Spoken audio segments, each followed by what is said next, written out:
Pastor Graceswin relationship பாட்காஸ்டுடைய இன்னொரு exciting எபிசோடுக்கு உங்களை வரவேற்கிறோம். ரிலேஷன்ஷிப் பாட்காஸ்ட்டில் எப்படி ஒரு மனுஷி அவங்கள ஆரோக்கியமான சிங்கிளாக பாதுகாத்துக்க முடியும், வளர்த்துக்க முடியும்னு பார்க்குறோம். எப்படி வாழ்க்கை துணையை கண்டுபிடிக்கிறதுன்னு பார்க்குறோம். டேட்டிங், பிரேக்கப், இந்த மாதிரி விஷயங்களை பேசுகிறோம். அப்புறம் திருமணத்துக்கு அப்புறம் எப்படி ஒரு ஆரோக்கியமான செழிப்பான திருமண வாழ்க்கையை நடத்துறதுன்னு கற்றுக்குறோம். அது அத்தனையும் தேவனுடைய வார்த்தையிலேருந்து கற்றுக்குறோம். ப்ராக்டிக்கலான ஞானத்தின் கோட்பாடுகள். ஸோ இன்றைக்கும் மிக முக்கியமான விஷயத்தை கற்றுக்க போகிறோம். மேரேஜ் சீரீஸில் இருக்கிறோம். எக்ஸைட்டிங்காக இருக்குது. வாங்க எபிசோடுக்குள்ளே போகலாம். What is love? அன்புனா என்னது? ஒருத்தர் ஒரு பதிலை கொண்டு வருவாங்க. ஏன்னா அன்புக்கான தேடல் மனுஷன் சிருஷ்டிக்கப்பட்ட அந்த நாள்லேருந்தே இருக்குது. அதனால் ஒரு பக்கம் மூவி டைரக்டர்ஸு இதுதான் அன்புன்னு காமிச்சின்னு வர்றாங்க. இன்னொரு இடத்துல பெரிய பெரிய கவிதை எழுதுகிறவங்க இவங்கெல்லாம் வேறு எழுதின்னு போயம்களை எழுதிக்கிட்டு இது தான் காதல்னு.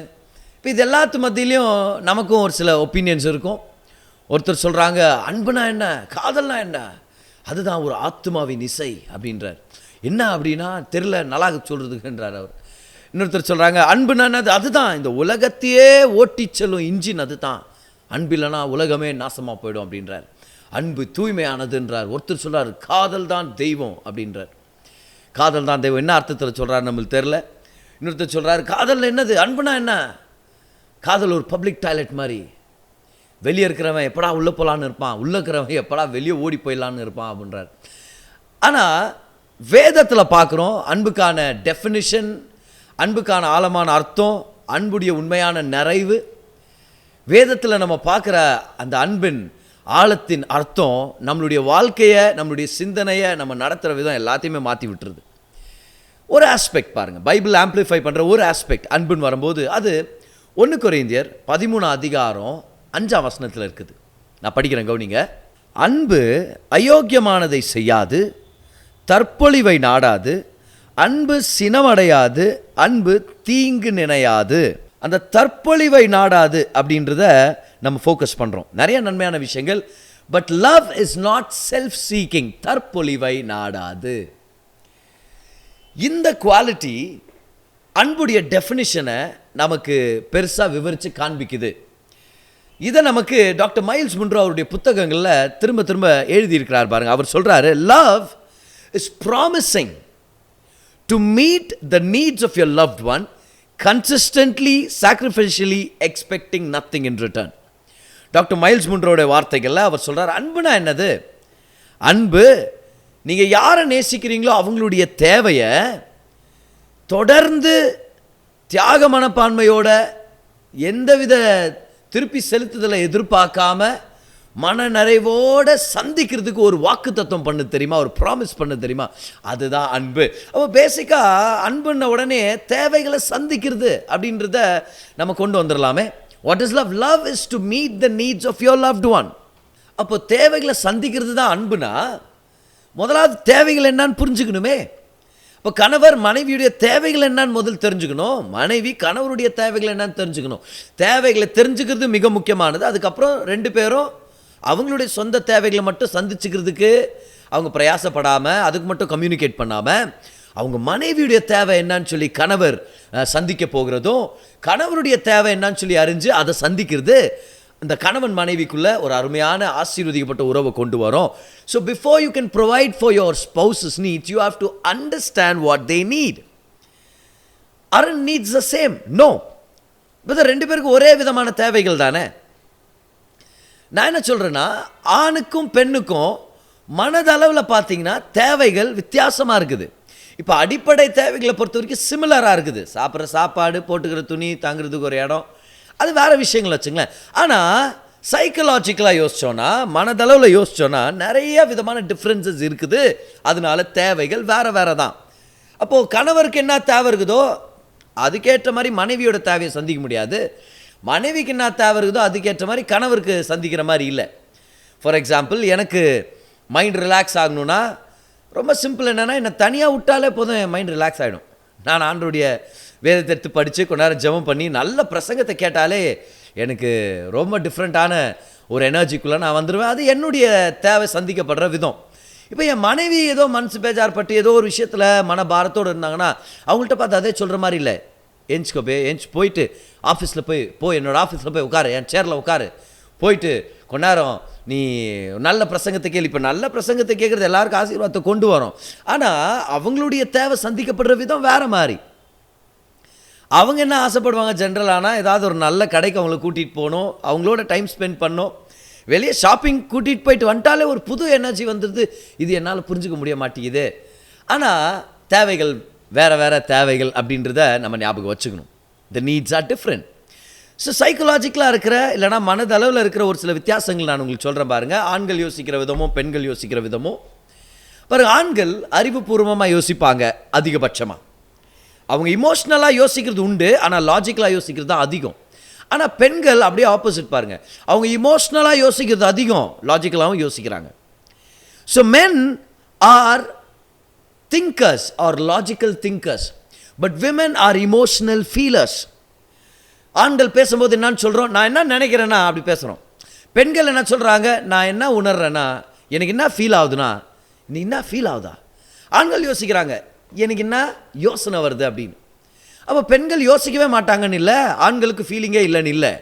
ஆனால் ஆண்கள் அறிவுபூர்வமாக யோசிக்கிறது தான் அதிகம், பெண்கள் இமோஷ்னலாக ஃபீல் பண்ணுறது அதிகம்.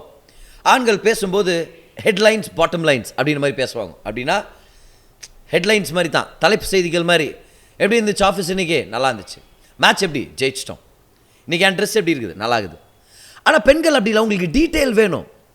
அது ஆண்களுக்கு ஒரு சில டைம் புரியுறதில்ல பாருங்கள். நமக்கு எப்படி இருக்கிறீங்க, நல்லா இருக்கிறேன் அப்படின்னு சொல்கிறதுல என்ன குற்றம் இருக்குது. ஆனால் சில நேரம் அவங்களுக்கு என்ன ஃபீல் வரும்னா, பார்த்தியா நான் கேட்குற கேள்விக்கெல்லாம் ஒரே ஒரு வரியில் ஆன்சர் பண்ணிட்டு போகிறாரு, அப்படின்னா அவர் என்ன நேசிக்கல. அட இது எங்கேருந்து கிடைக்குது உங்களுக்கு ஐடியா. ஆனால் இப்படி தான் அவங்க உண்டாக்கப்பட்டிருக்கிறாங்க. ஆண்டவர் அப்படி தான் அவங்கள ஒயர் பண்ணியிருக்கிறாரு. அவங்களுக்கு அதிகமான டீட்டெயில்ஸ் வேணும். ஏன்னா கம்யூனிகேஷன் அப்படின்றது மிக முக்கியமான ஒரு தேவை. ஆண்கள் கம்பார்ட்மெண்டலைஸ் பண்ணுவோம் நம்மளுடைய மனதின் சிந்தைகளை. ஆனால் பெண்கள் எல்லாவற்றையும் ஒன்னோட ஒன்று இணைச்சிக்குவாங்க. Men compartmentalize but women have it all interconnected. அப்படின்னா பெண்கள் கம்ப்யூட்டர்ஸ் போல அவங்களுடைய மைண்ட் வேலை செஞ்சுட்டே இருக்குது, பேக்ரவுண்ட்லேயும் வேலை செஞ்சுட்டு இருக்குது. ஒரு பிரச்சனையை எப்படியாவது சால்வ் பண்ணணும், ஒரு விஷயத்தை எப்படியாவது பேசி முடிக்கணும், அதை எப்படியாவது ஒரு முடிவு கொண்டு வரணுன்ற மாதிரி வேலை செஞ்சுட்டே இருக்குது. ஆனால் ஆண்களுக்கு எப்படின்னா, ஏதாவது ஒரு விஷயம் நடக்குதா, அந்த விஷயத்தை நம்ம மைண்டுக்குள்ளேயே ஒரு கேபினெட் ஓப்பன் பண்ணிக்கிறோம், ஒரு கபோர்டு ஓப்பன் பண்ணி அதுள்ள வச்சுருவோம். அந்த விஷயம் வரும்போது தான் ஓப்பன் பண்ணுவோம். ஆனால் பெண்கள் அப்படி இல்லை, அவங்களுக்கு எல்லாமே இன்டர் கனெக்டட், எல்லாமே எல்லாத்தோட கனெக்டட். அதனால தான் 5 வருஷத்துக்கு முன்னாடி நீங்கள் இப்படி பண்ணீங்க, 4 வாரத்துக்கு முன்னாடி நீங்கள் இப்படி பேசுனீங்க, 2-3 மணி நேரத்துக்கு முன்னாடி நீங்கள் இந்த மாதிரி நடந்துக்கிட்டீங்க தெரியுமா அப்படின்னு.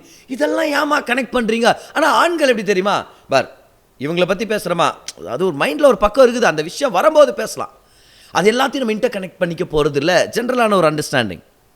மெட்டீரியல் திங்ஸ் பொறுத்த வரைக்கும், ஃபிசிக்கலான ஆஸ்பெக்ட்ஸ் பொறுத்த வரைக்கும், ஃபார் எக்ஸாம்பிள் ஒரு வீடு கட்டுறதோ ஒரு கார் வாங்குறதோ இப்படி யோசிச்சா, பெண்கள் அந்த முடிவை பார்க்குறாங்க.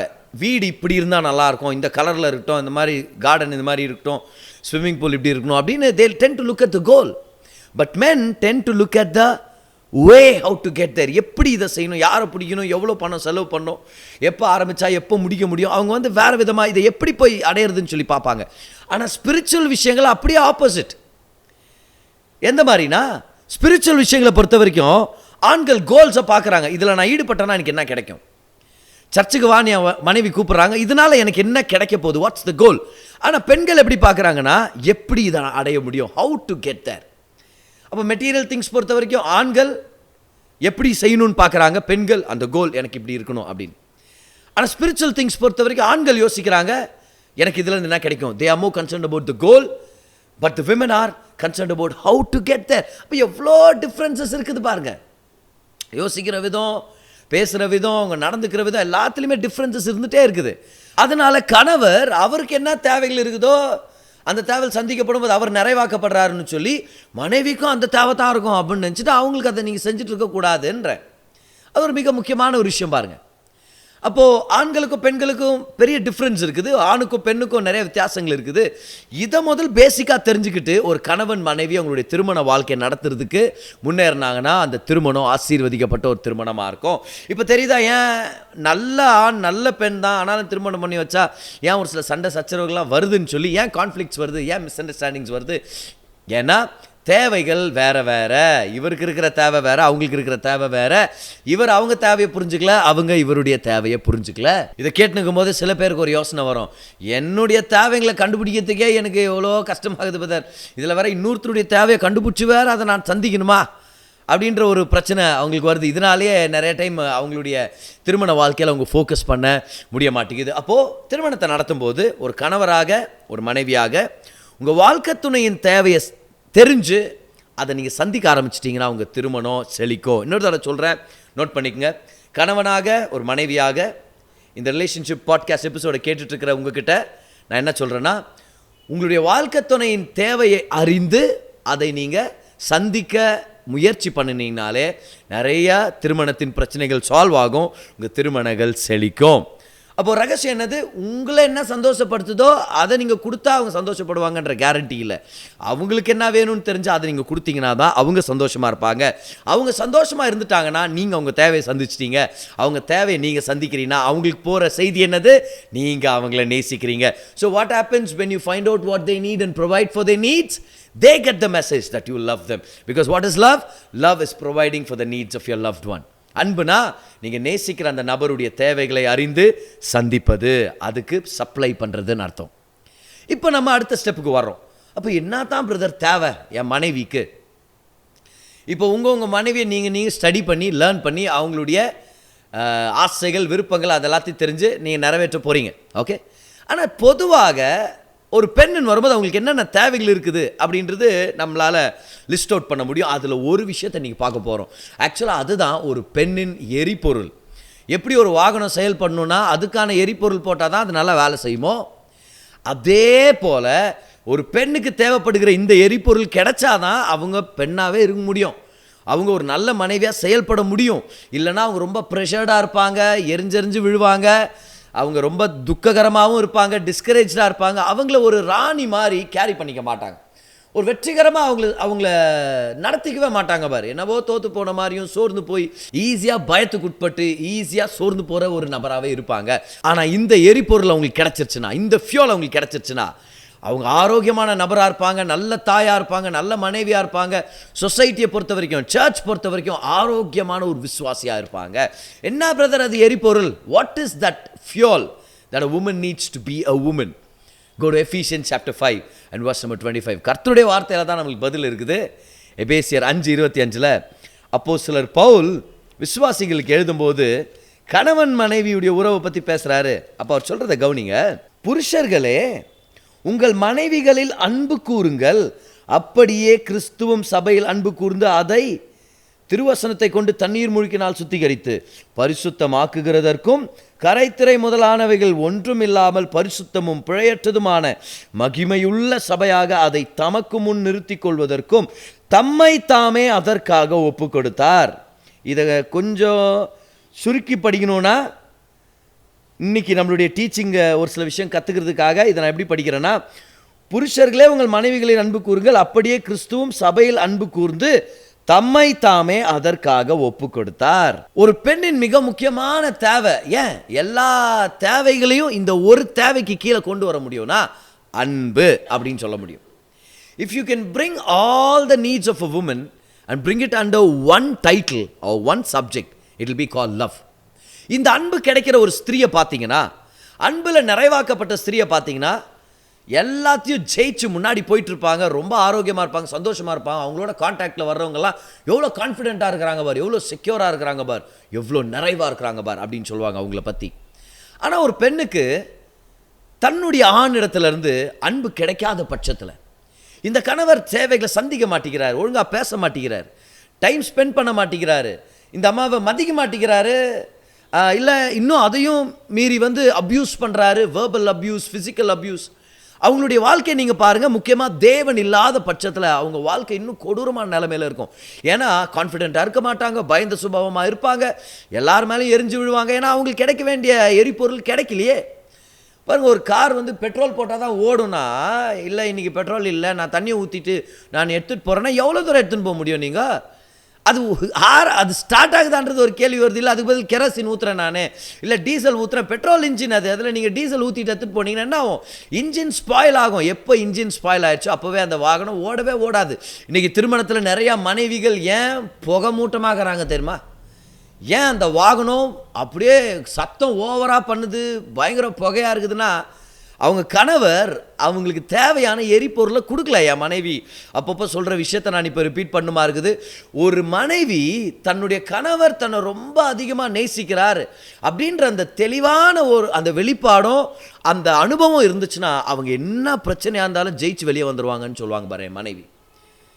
என்ன ஒரு முக்கியமான ஸ்டேட்மெண்ட் பாருங்க. அது கணவர் அவங்கள முழுமையாக நேசிக்கிறாரு அப்படின்ற அந்த கான்ஃபிடென்ஸும் அந்த வெளிப்பாடும் அந்த அனுபவமும் அவங்கள ஜெயிக்கிறவங்களா மாற்றுமா. எதுவாக இருந்தாலும் அதை ஜெயிச்சு அதுலேருந்து வெளியே வந்து நல்லா வாழ முடியும் அப்படின்றது எவ்வளோ பெரிய உண்மை. So what's the number one fuel? What's the main fuel for the woman? Love. இப்போ ஒரு பெண் சிங்கிளாக இருக்கும்போது எப்படி தெரியுது? அப்போ அவங்க பெண்ணே இல்லையா அப்படின்னு கேட்கும் பாரு. நல்லா கவனிங்க. Even when a girl is single, she is always looking for a male source of love, companionship and support. That is why the father's role is very important. திருமணத்துக்கு முன்னாடி அந்த பெண் தகப்பன் மேலே சார்ந்திருக்குது. அண்ணன்களுடைய அன்பு, நல்ல அங்கிள்ஸ், ஓகே, சித்தப்பா பெரியப்பா, அவங்க வீட்டில் நல்ல உறவினர்கள் எப்படி அந்த அந்த மகளை ஆரோக்கியமாக பேசி என்கரேஜ் பண்ணி கான்ஃபிடென்ஸ் கொடுத்து தேவைகளை சந்தித்து வழி நடத்துகிறாங்கன்றது ரொம்ப முக்கியம். அப்போ ஒரு பெண் எப்படி இருந்தாலும் ஒரு ஆணுடைய அன்பு அவங்களுக்கு தேவை. அப்போ திருமணத்துக்கு முன்னாடி தகப்பன்மார்கள், அப்புறம் நல்ல உறவினர்கள், மூத்த சகோதரர்கள், இவங்களுடைய அன்பையும் இவங்களுடைய கான்ஃபிடென்ஸும் அவங்களுக்கு பெரிய ஒரு ஊக்குவிக்கிற ஒரு தன்மையாக மாறும். அவங்களை என்கரேஜ் பண்ண அவங்களை ஆரோக்கியமாக பார்க்கும். கல்யாணத்துக்கு அப்புறம் கணவருடைய அன்பை அவங்க எதிர்பார்க்குறாங்க. அதனால தான் பாருங்கள், ஒரு ஆணுக்கு கன்ஃபியூஸ் ஆகிடலாம். என்ன பதர் பண்ணிட்டேன் நான்ன்றாங்க. ஒரு சில பேர் வந்து கரெக்டாக வேலைக்கு போகிறேன், சம்பளத்தை எடுத்துன்னு வந்து கையில் தான் கொடுக்குறேன் நான். அப்புறம் அன்றைக்கி கூட பாருங்கள், ஏதோ பொருள் வேணும்னாங்க, நான் பணத்தை சேர்த்து வச்சு வாங்கி கொடுத்தேன் பதர். அப்புறம் வீடு வாங்கணுன்றாங்க, நான் சேர்த்து வச்சுன்னுக்கிறேன், பிளான் பண்ணுகிறேன். ஆனாலும் என்னை பார்த்தா சந்தோஷமாக இருக்க மாட்டேங்கிறாங்க. எப்போ பார்த்தாலும் என்னவோ நான் அவங்களை சரியாக கவனிக்காத மாதிரியா என்கிட்ட குற்ற உணர்ச்சியோடு பேசுகிறாங்க. என்னன்னு எனக்கு புரிய மாட்டேங்குதுன்னா, மனைவி வாய் திறந்து சொல்லுவாங்க பாருங்கள், எனக்கா நீங்கள் வீடு கட்டணுன்றதெல்லாம் நல்லது தான், எனக்கு இது கோட் வாங்கி கொடுத்தீங்க, ஷூ வாங்கி கொடுத்தீங்க, ஃபோனை வாங்கி கொடுக்குறீங்க, இதெல்லாம் நல்லது தான், எனக்காக தான் வேலை செய்கிறீங்கன்னு எனக்கு தெரியுது. ஆனால் கடைசியாக என்கிட்ட உட்காந்து ஒரு அரை மணி நேரம் எப்போ பேசுனீங்க? ஃபோனை பார்க்காம டிவியை பார்க்காம என்னை மட்டும் பார்த்து எப்போ பேசுனீங்க? கடைசியாக டேட்டுக்கு போகும்போது என் மேலே அக்கறையாக இருந்து எஃபெக்ஷனட்டாக இருந்து என்னை வேல்யூ பண்ணி நீங்கள் என்னை நேசிக்கிறீங்கன்னு என்கிட்ட கடைசியாக எப்போ சொன்னீங்க? அப்போது ஒரு மனைவிக்கு தேவைப்படுறது என்னது? அன்பு. கணவர் வந்து வேலை செய்ய முடியும், கிஃப்ட்டுங்களை வாங்கி கொடுக்க முடியும். ஆனால் இந்த வசனத்தை படித்தோம், கிறிஸ்து எல்லாவற்றையும் செஞ்சார். ஆனால் அவர் செஞ்சதிலே மிக முக்கியமான காரியம் என்னது? தம்மைத்தாமே அர்ப்பணித்தார். தம்மைத்தாமே அர்ப்பணித்தார். What is love? Love is giving of yourself. Love is not just buying her expensive gifts. It's giving her yourself. In fact, the best gift you can give to your wife is yourself, your undivided attention. Come on, எவ்வளவு முக்கியமான விஷயம் தெரியுமா அது? Undivided attention.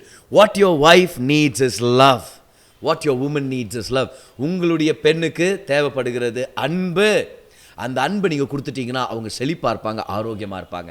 அதனால் உங்களுக்கு ஒரு 4 விஷயத்தை சொல்லிக் கொடுக்கலான்னு இருக்கிறேன். எப்படி உங்களுடைய மனைவியை நீங்கள் அன்பு செலுத்தி நீங்கள் நேசிக்கிறீங்கன்றது எப்படி வெளிப்படுத்தலான்னு சொல்லி. இப்போ நல்லா கவனிங்க, நான் பொதுவான ஒரு சில விஷயங்களை தான் ஷேர் பண்ண முடியும். ஆனால் உங்களுக்கு கர்த்தர் கொடுத்துருக்கிற மனைவியை நீங்கள் ஸ்டடி பண்ணுங்கள். அவங்களுடைய தேவைகள், விருப்பங்களுடைய நுணுக்கமான காரியங்களை நீங்கள் தெரிஞ்சு அதை நீங்கள் சந்திக்க முடியும். நான் என்ன பண்ணுறது? என் மனைவிக்கு பூ வாங்கி கொடுக்கணுமா? உன் மனைவிக்கு பூ பிடிக்கலன்னா நான் என்ன பண்ண முடியும்? கரெக்டாக இல்லையா? இல்லை, என் மனைவிக்கு என்ன பூ வாங்கி கொடுக்கணும்னு எனக்கு நீங்கள் மெசேஜ் பண்ணால் எனக்கு தெரிய போகிறதில்ல. அது நீங்கள் ஸ்டடி பண்ணி நீங்கள் கற்றுக்குங்கன்றேன். நான் மனைவிட்ட பேசி தெரிஞ்சுங்க. ஓகே, ஒரு சில மனைவிங்களுக்கு கோபி மஞ்சூரியன் ரொம்ப பிடிக்குமா, ஒரு சில பேர் கோபியை பிடிக்காதான். நம்ம ஆச்சரியமா இருப்பார். ஒரு சில பேருக்கு ஐஸ்கிரீம், சாக்லேட்ஸ் ரொம்ப பிடிக்குமா, ஒரு சில பேர் இல்லை, என்ன நீங்கள் சாக்லேட் வாங்கி வந்திருக்கிறீங்க, நான் டயட்டில் இருக்கிற உங்களுக்கு தெரியாதா, என் வெயிட் இன்க்ரீஸ் ஆகணும்னு பண்ணுறீங்களா?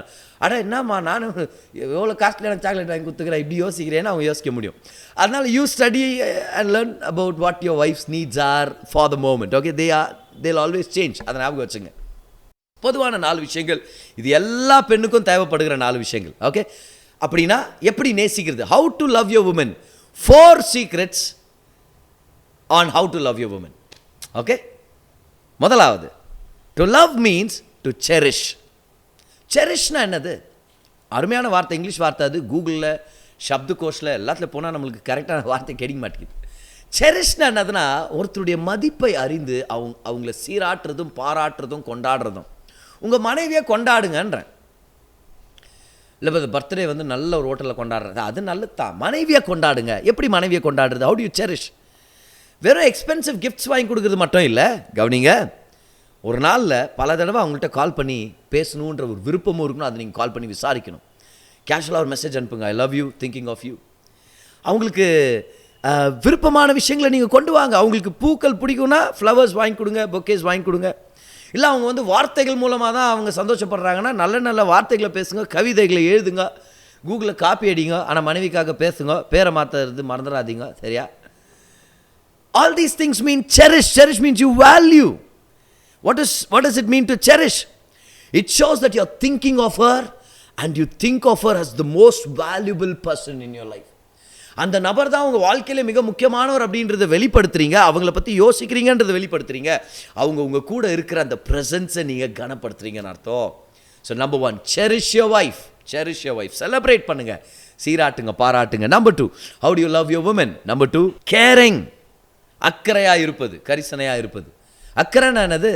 என்ன தேவை இருக்குதோ அதை அறிஞ்சு அதை சந்திக்கிறோம். ஆனால் அவங்களுக்கு என்ன தேவை இருக்குதுன்னு தெரிஞ்சுக்கிறதுக்கு அவங்கள நுணுக்கமாக பார்க்குறோம். அவங்க பேசும்போது நல்லா உத்து கவனிக்கிறோம். நம்ம கேரிங்னா என்னது? அருமையான விஷயம் பாருங்களேன். நீங்கள் செஞ்சுனுங்கிற வேலையெல்லாம் விட்டுட்டு அவங்களுக்கு என்ன தேவையோ அதை சந்திக்கிறோம் தெரியுமா? அதுதான் caring. Caring means you drop everything you do just to make certain that she is all right.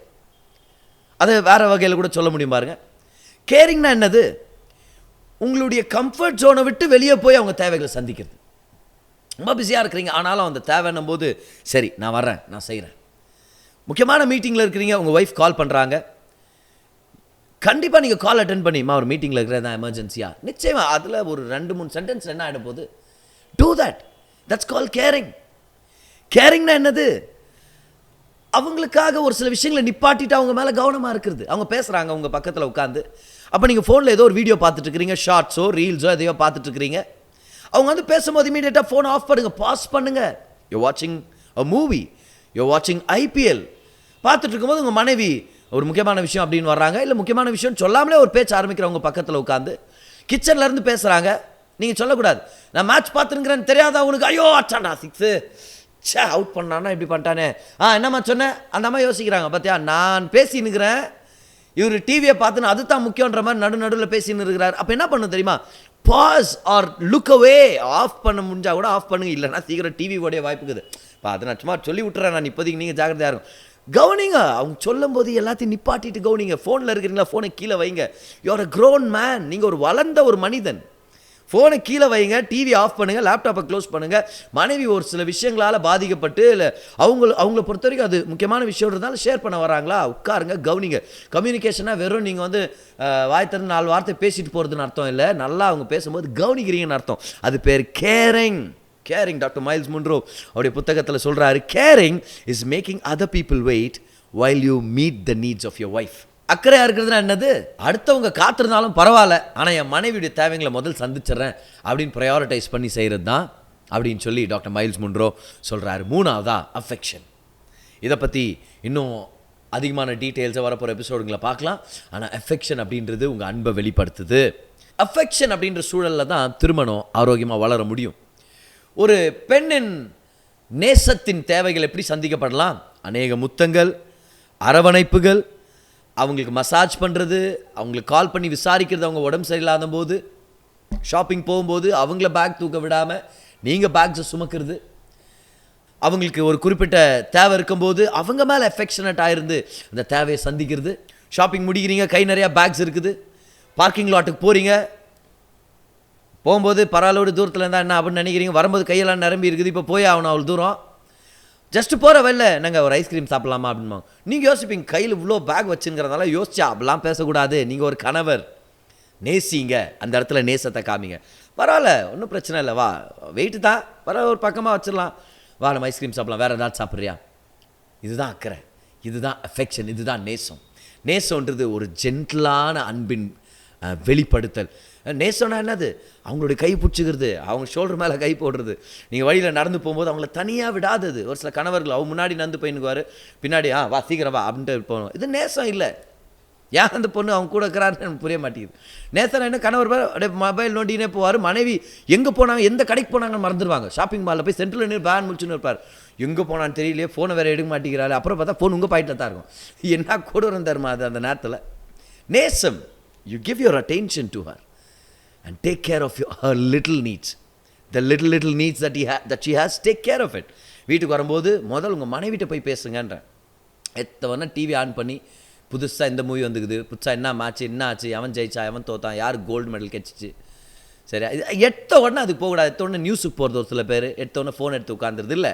வீட்டுக்கு வந்த உடனே முதல் மனைவி எங்கே இருக்கிறாங்கன்றது கண்டுபிடிச்சி, அவங்களுக்கு தெரியும் நீங்கள் வந்துட்டது. ஆனாலும் சில நேரத்தில் அவங்க வராததுக்கு காரணம் என்னன்னா, நீங்கள் அங்கே போய் அவங்கள நீங்கள் அரவணைக்கணும், அவங்கள்ட்ட அன்பாக பேசணும், அவங்கள விசாரிக்கணும் அப்படின்றது அவங்களுடைய தேவை. Be affectionate. 4வது ஃபைனான்ஷியல் செக்யூரிட்டி, பொருளாதார பாதுகாப்பு.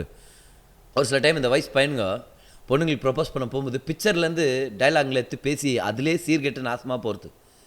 ஏன் அப்படி பார்க்குறேன், என்ன நான் ஏழைன்றதுனால என்ன வானான்றியா, என்கிட்ட பணம் இல்லைன்றதுனால நீ என் காதலை ஏற்றுக்க மாட்டியா அப்படின்னு நான் நம்ம பொண்ணுங்களுக்கு சொல்லிக் கொடுக்குறேன், நம்ம சர்ச்சைகளில் பொண்ணுங்களுக்கு சொல்லிக் கொடுக்குறேன். உனக்கு கல்யாண வயசு வர்ற வரைக்கும், கல்யாணத்துக்கு நீ ஆயத்தமாகிற வரைக்கும் யார்ட்டையும் பழகாத, கல்யாண நோக்கத்தோட, உனக்கு பாய் ஃப்ரெண்ட் தேவையில்லை அப்படின்னு சொல்லி கொடுக்குறேன். அது மட்டும் இல்லை, திருமணத்தின் காலம் வரும்போது, வாழ்க்கை துணை தேர்ந்தெடுக்கிற அந்த பயணத்தில் இருக்கும்போது இந்த மாதிரி டைலாக்கெல்லாம் இடம் கொடுக்காதான்றேன் நான். அவன் ஒழுங்காக வேலைக்கு போகிறானா, பணத்தை சம்பாரித்து கரெக்டாக பணத்தை மேனேஜ் பண்ணுறானான்னு தெரிஞ்சுங்க. இப்போ ஏழையாக பணக்காரனான்றது வேறு விஷயம். ஆனால் பணத்தை ஒழுங்காக சம்பாதிக்கிற வழியை கண்டுபிடிச்சி, தன்னுடைய அழைப்பை கண்டுபிடிச்சி பணத்தை ஹேண்டில் பண்ணுறவன் அவன் எப்படி ஏழையாக இருப்பான், நிச்சயமாக பணக்காரனாக மாறுவான். அட்லீஸ்ட் அந்த பாதையிலேயாவது இருக்கிறானா அப்படின்றது நம்ம தெரிஞ்சுக்கணும். நல்லா கவனிங்க. அதே மாதிரி நம்ம பெண்களுக்கு சொல்லிக் கொடுக்குறோம், அவன் ஏழை இல்லை ஆனால் ரொம்ப பெரிய பணக்காரன் பதர், பணக்காரனாக இருக்கலாம், அது விஷயம் இல்லை. ஒழுங்காக வேலைக்கு போய் சம்பாரித்து பணத்தை சரியாக கையாளுறானா, பணத்தை கரெக்டாக மேனேஜ் பண்ணிட்டு இருக்கிறானான்றது பாருங்கன்றேன் நான். அப்போ இந்த டைலாக்லாம் தூக்கி குப்பையில போடுங்கன்றேன். இந்த மாதிரிலாம் பசங்க பேசினாங்கன்னா நல்லா சிரிங்க, அவனை பார்த்து சிரிச்சு ஒரு 5 ரூபாய் எடுத்து கொடுத்து சொல்லுங்க, போய் பட்டம் விடு அப்படின்னு சொல்லி அனுப்பிவிடுங்க. வளரல அந்த பையன். விளையாட்டு பையன்களுக்கெல்லாம் வாழ்க்கையை கொடுத்து அதுக்கப்புறம் ஒரு சில பேர் வந்து சொல்கிறது, பதர் கொருங்கு கையில் பூமாலை கொடுத்த மாதிரி என் வாழ்க்கை அவன் கையில் குத்துட்டேன் பதர். நான் அவங்கள பார்த்து சொல்கிறேன், நீ பூமாலையா ஜபமாலையா இருந்ததுனால தப்பிச்சுட்டுப்பா அப்படின்றேன் நான். ஏன்னா ஆண்டவருடைய வார்த்தைக்கு வரும்போது ஞானத்தின் கோட்பாடுகள் நம்ம கற்றுக்குறோம். ஒரு கணவராக உங்கள் மனைவியை நீங்கள் நேசிக்கிறதுக்கு ஒரு மிக முக்கியமான ஒரு விதம், அவங்களுடைய பொருளாதார தேவைகளை சந்திங்க. Take responsibility for her finances. மனைவி வேலைக்கு போய் சம்பாரித்து தான் குடும்பத்தை நடத்தணும் அப்படின்ற ஒரு கட்டாயத்துக்குள்ளே ஒரு ஆண் என்றைக்கும் வச்சிடக்கூடாது. இன்றைக்கி ஒரு வேளை உங்கள் மனைவி வேலைக்கு போகிற ஒரு நிலையில் இருக்கலாம், ஆனால் நீங்கள் கணவர் வாய் திறந்து சொல்லணும். என்னன்னு தெரியுமா, வேறு ஒரு நாள் வரும், சீக்கிரமாகவே வரும், நானும் அதுக்காக பிரயாசப்படுறேன், ஜெபம் பண்ணிட்டு இருக்கிறேன், விசுவாசிட்டு இருக்கிறேன், கர்த்தர் நம்மளை ஆசீர்வதிப்பார், ஆண்டவர் என்னை உயர்த்துவார், நானே சம்பாதிக்கிறேன், நீ ரிலாக்ஸ்டாக இருக்கலாம் வீட்டில், உன் மன விருப்பத்துக்கு ஏற்ற மாதிரி ஒரு சில செலவுகளை செஞ்சு பிஸ்னஸ் நடத்தி நீ வீட்டில் இருக்கலாம். மனைவி வெளியே போய் வேலை செய்யக்கூடாதுன்ற கட்டாயம் இல்லை. அவங்க சாதிச்சிடக்கூடாது அப்படியெல்லாம் இல்லை. அவங்க நல்லா இருக்கலாம், அவங்க ஃப்ளரிஷ் ஆகலாம், நிச்சயமாக அவங்க பிஸ்னஸ் லீடர்ஸாக இருக்க முடியும், கம்பெனிஸ் எடுத்து நடத்த முடியும், அதில் எந்த சந்தேகமும் இல்லை எனக்கு. ஆனால் குடும்ப தேவைகளை சந்திக்கிற பாரம் அவங்க மேலே விழுந்துடக்கூடாதுன்ற கணவர் அந்த ஃபைனான்ஷியல் செக்யூரிட்டியை கொண்டு வரணும். கவலைப்படாத, வாங்கலாம், செய்யலாம், பண்ணலாம், கர்த்தர் தருவார், நானும் சம்பாரிச்சிட்ருக்கிறேன், பணத்தை சரியாக ஹேண்டில் பண்ணலாம், தேவை சந்திக்கப்படும். Give her that financial security. இந்த மாதிரி 4 விஷயங்களை கணவர் மறக்காமல் செஞ்சால் மனைவிக்கு தெரிய வரும், தெளிவாக தெரிய வரும், என் கணவர் என்ன நேசிக்கிறார். Number 1, cherishing. You value her, give her a call, talk to her, let her know that you love her. நீங்கள் அவங்கள வேல்யூ பண்ணுறீங்க, ப்ரெசன்ஸை வேல்யூ பண்ணுறீங்க அப்படின்றது தெரிய வந்துடணும். கொண்டாடுங்கன்ற, கொண்டாடுங்க, மதிப்பு கொண்டு கொண்டாடுங்கள், பாராட்டுங்க, சீராட்டுங்க. 2வது, அக்கறையாக இருங்க. அடுத்தவன் வெயிட் பண்ணிட்டு உங்கள் மனைவியுடைய தேவை நீங்கள் ஃபஸ்ட்டு சந்திங்கன்ற நான். அக்கறையாக இருங்க, அவங்களுக்கு என்ன தேவைகள்னு தெரிஞ்சுக்கங்க. 3வதாக, நேசத்தோடு இருங்க. மனைவியை அவங்க கை பிடிச்சிக்கிறதும், அவங்களுக்கு ஷோல்டர்ஸை மசாஜ் பண்ணுறதும், அதில் கரிசனையாக இருங்க, அதில் நோக்கமாக இருங்க. பி அஃபெக்ஷனட்டாக இருங்க. 4வதாக, அவங்களுடைய பொருளாதார தேவைகளை சந்தித்து ஒரு பாதுகாப்பை கொண்டு வாருங்க. இதை கொண்டு வரும்போது உங்கள் மனைவிக்கு தெரியும் நீங்கள் அவங்கள ரொம்ப நேசிக்கிறீங்கன்னு. இந்த மாதிரி நீங்கள் நேசிக்கிறது அவங்களுக்கு தெரிஞ்ச உடனே அவங்க வாழ்க்கையை ஆரோக்கியம் அடையும். சரீரத்தில் வியாதி இருந்தாலும் சுகமாகவும் பாருங்கள். ஏன்னா மனதளவில் ஆரோக்கியமாக இருக்கிறாங்க. மனதளவில் ஆரோக்கியமாக இருந்துட்டாங்கன்னா உடலே ஆரோக்கியமாக இருக்கிறதுக்கான வழிவாசல் திறக்கப்படுதே. மனைவியை நேசிங்க. என்னுடைய பாஸ்டர்கிட்ட மேரேஜ் கவுன்சிலிங்காக நானும் என்னுடைய மனைவியும் திருமணமாகி அந்த முதல் மாதத்தில் போய் மீட் பண்ணோம். என்கேஜ்மெண்ட் ஆகிட்ட பிறகு ஒரு தடவை மீட் பண்ணோம். கல்யாணத்துக்கு அப்புறம் போய் மீட் பண்ணோம். பாஸ்டர்கிட்ட போய் உட்காந்து நான் சொல்கிறேன், பாஸ்டர் எனக்கு ஒரு நல்ல ஒரு மேரேஜ் கவுன்சிலிங் கொடுங்க, எப்படி கல்யாண வாழ்க்கை நடத்துறது. அவர் என்னை பார்த்து ஒரே ஸ்டேட்மெண்ட்டில் எடுத்தவொன்னே சொன்னார், பார் என்ன கிரேஸ்வின் கவுன்சிலிங், மனைவியை நல்லா பார்த்துக்கோ, சங்கீதாவை நல்லா பார்த்துக்கோ, அன்பாரு நல்லா பார்த்துக்கோ அப்படின்னார். என்டையர் மேரேஜ் வாழ்க்கையை 2 ஸ்டேட்மெண்ட்டில் சொன்னார் பாரு. உன் மனைவி நீ நல்லா நேசி. இப்போது வேறு ஒரு சில விஷயங்கள்லாம் பாஸ்டர்னு சொல்லி கொடுத்தாரு, நானும் கற்றுக்கிறேன், அதை நான் செஞ்சுட்ருக்கிறேன். கர்த்தருடைய மகிமைக்காக சொல்கிறேன். என்னுடைய திருமணம் ஒரு நல்ல நிறைவான திருமண வாழ்க்கையாக இருக்குது. ஆனால் அன்னைக்கு என்னோடய பாஸ்டர் எனக்கு சொன்னது நான் இன்ன வரைக்கும் மறக்கலை. மனைவியை நல்லா கவனிச்சிக்க, அவங்கள நல்லா பார்த்துக்க. உங்கள் மனைவி நல்லா இருக்கிறாங்களா, நீங்கள் காட்டுற அன்பில் இருக்குது. உங்கள் மனைவியுடைய தேவை, அவங்களுடைய விருப்பம் மட்டும் இல்லை, அவங்களுடைய தேவை. அதனால தான் இங்கிலீஷில் சொல்கிறோம், your wife does not just want love, she needs love. அவங்களுக்கு அந்த எரிபொருள் மிக மிக முக்கியமாக தேவைப்படுகிறது. பிரதர், மனைவியுடைய தேவையை பற்றி நீங்கள் பேசிட்டீங்க. பெண்களுடைய முக்கியமான தேவை, ஆண்களுடைய முக்கியமான தேவை என்னது? அதுவும் அதே வசனத்தில் அப்படியே இருக்குது, அங்கேயே நம்ம படித்து தெரிஞ்சுக்கலாம். நெக்ஸ்ட் எபிசோடில் அதை பற்றி நான் விலாவரியாக பேச போகிறேன். மிஸ் பண்ணிடாதீங்க. இந்த எபிசோடு அநேகருக்கு ஷேர் பண்ணுங்கள்.